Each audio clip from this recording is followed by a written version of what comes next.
Well, my current research focuses on the phenomenon of deindustrialization, which is the term that is given to basically the decline of the manufacturing sector, and it's focused on the United States, mainly in the period from the 1950s through to the present.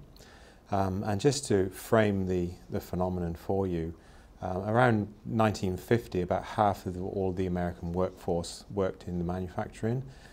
By 2006, the figure was about 10%, and currently it's even lower than that. So my research is looking at that major shift in the American economy, the loss of manufacturing jobs, and the implications that it had for the society, the culture, and the politics as well. I think the key outcome I hope to achieve is to show that deindustrialization, or the decline of the manufacturing sector, is very much a national phenomenon in the United States. That when you talk about the decline of manufacturing, Americans or Australians or people around the world often think of places like Detroit or Pittsburgh, or the big cities, the big industrial cities that are the so-called Rust Belt. But I've found through my research that deindustrialization has very much become a national problem in the United States. And it's affected industries right across the country.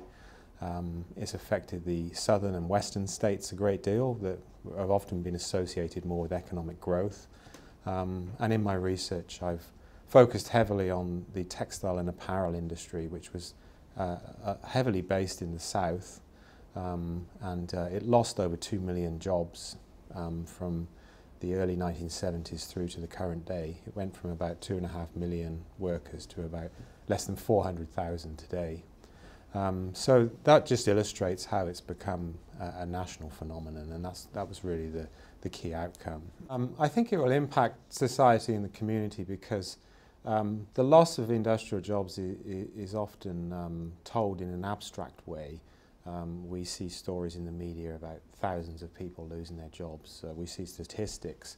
But very often we don't go behind those statistics to look at the people involved.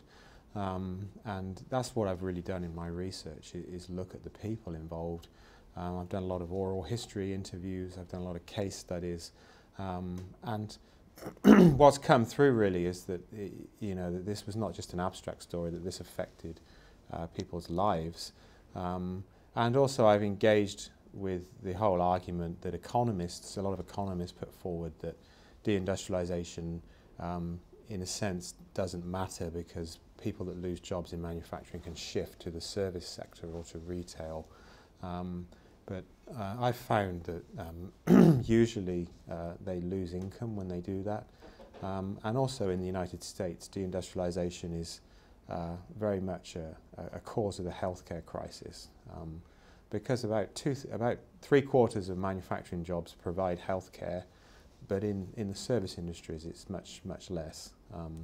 So if you lose a manufacturing job and take a service or retail job, you often lose healthcare. So the story of deindustrialization is very much tied up with the healthcare issue in the US and the huge increase in the number of Americans without healthcare.